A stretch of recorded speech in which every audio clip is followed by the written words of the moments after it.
And at the very beginning, I bought some land at Mount Egerton, which is in West Central Victoria, and we had 40 acres eventually, and I was thinking about what you could do on the land, and as the business partner I had, the two of us, we were nursing in Melbourne, and I thought, right, it's got to be something that we're not there all the time for.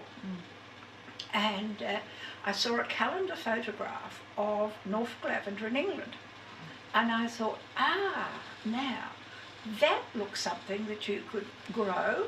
I did a bit of research on it, thought you could grow it, you could leave it for a while. It's not like having stock. If you're not going to be on your property every day, I think you've got to have stock to be looked after by somebody. So anyway, we looked around to see how you could buy some lavenders. And if you wanted to buy lavenders or run a nursery with lavenders in the early 80s, you probably would have gone broke because there were no lavenders around. I looked, I researched, and I could find possibly 100 lavenders, but that was all. So the answer was to be that they had to come in from overseas as seeds, and the seeds, there's no quarantine for seeds, they come straight in, and they had to come in from Holland. And there was a company down in the Mornington Peninsula who grew the seeds for us initially. And I measured out the rows, and I thought, oh yes, we need about 100 plants there, that'll do. I finally had another look at it all and measured it out more accurately and thought, whoops, I need 1,000. So I rang up and said, can I have another nought on the end of that? And he said, no, it'll all have to come from seed. And we'll get it in from Holland. And the thing is, which people should understand, you don't grow lavender from seed because it is never true to form. And initially, the 6 or 7 varieties we got in from Holland, when they were planted out in the ground, angustifolias and intermedias, I might talk about that in a minute, but you could tell they'd been from seed. You looked up the lavender rows, and pale, dark blue, light blue, flowering a week later. The variation was absolutely amazing. So I thought, right, that's proved that point. But some of them had a lovely dark blue colour, and as we harvested, we marked those bushes. And the next year we look at them, and they did the same thing again the next year. So we marked them again and started taking cuttings from them and planting some of these dark blue lavenders out.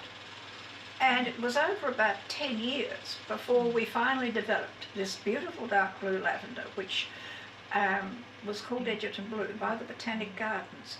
But what had happened, the Royal Botanic Gardens in Melbourne was suddenly finding that all the old books, gardening books from last century, many of the flowers were missing. Many of the plants were missing. And they thought they were trying to find collect, resurrect anything to some of the old plants, and they heard that we were growing lavenders. And there had been lavender years ago in Victoria, but they all plant farms, they all died out. So they wanted to know if we would hold the Australian National Collection of lavenders for the Royal Botanic Gardens. Well, of course, we were terribly excited about that. It was wonderful. So at that stage, we got about 14 different types of lavenders. And anything we did, as far as that collection was concerned, we always had to consult the Royal Botanic Gardens. So then the lavenders grew on, and we were selecting different lavenders from that process that we had growing, marking the bushes that looked good. And at that stage, we had angustifolias, and it's A-N-G-U-S-T, not Augustifolia, after St. Augustine, as I've heard on several occasions.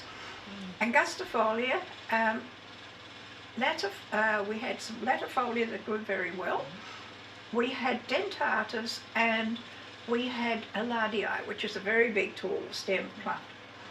Now, those ones grew extremely well, and there was one lot of lavenders that came in, and they looked different. And we grew them separately, a bit further down the property, to see what they did, and they turned out eventually to be lavandula intermedias. Well, at that stage, even the Botanic Gardens, Dr. Roger Spencer, who was going through all the plants with us as well, nobody knew a lot about intermedia. And Lavender's intermedia are a cross between latifolia, which is a species in its own right, between latifolia and angustifolia. So therefore, all intermediate lavenders will have a camphorous element because latifolia is very camphorous and it flowers about a month later than all the other lavenders.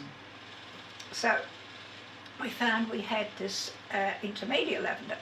So we talked to Botanic Gardens and they said, well, look, you'll have to call this after the name of your property. We didn't name any of these new lavenders, they did. Call it Yuulong. So it was Lavandula Intermedia Yuulong, and that's been around for a while now. It's quite a big plant. It's got a lot of oil in it, but it is what you call a second grade oil because the oil from the intermediates they're bigger plants than the angustifolias, therefore they produce more oil. But they really, people can use the oil perhaps for making soap and things, craft things perhaps, but it is not good. You don't use it for culinary purposes. You can have the pure essential oil and you'll get this smell of camphor from it. But it's certainly not for culinary purposes. And all the different varieties of cultivars that are around, hybrids that are around, of the intermediate lavenders are interesting to have in gardens. And they flower a couple of weeks later than the angustifolias, and the last sort of flowerings are the latifolias. And anyway, in that collection from the original days, these dark blue lavenders that we looked at, because in the dark blue lavender range, there is one called Hidcote, which is a small bush, developed at Hidcote Farm in England. And Hidcote was a small dark blue bush. And there's a couple of other little dark blue ones which aren't around anywhere in nurseries, but Hidcote you occasionally see in a nursery. But the other dark blue ones were small varieties as well. This dark blue one we developed was much taller, a stiff stem, and it had quite a big head, and it had when we eventually got it tested for oil through laboratories in Melbourne, they checked it for 3 years and it had a very high quality oil. And we looked at it and thought, well, now that's a beautiful plant. It had taken us 10 years to get to that stage. So then we talked to Botanic Gardens again and said, what are we going to do with this lavender? It's different. They came up and they had to approve it and said, yes. Well, you've got a Yuulong, intermediate Yuulong. You're going to have to call this after your local township of Mount Egerton.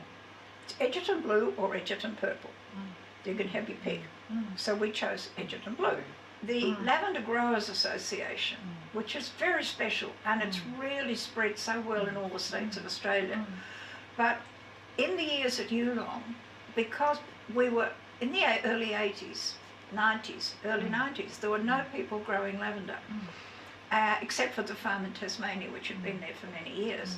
But we were the only one at that stage growing lavender on the mainland, and people used to come in and to have a look. We were open to visitors, and people used to come and look, that's what I could do, because if they had a bit of, at the time, sheep prices were down, cattle prices were down, and they thought, if they could have a little bit of land, mainly the wives, we can plant a bit of lavender and grow that, and we could do things with it.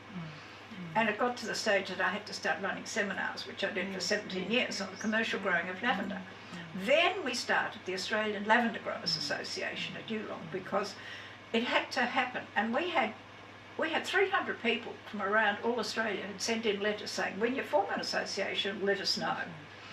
And we had, when we had the launch of TALGA, we had 122 people, and they came from most, except for the Northern Territory, they came from all states around Australia. And it was a fabulous day.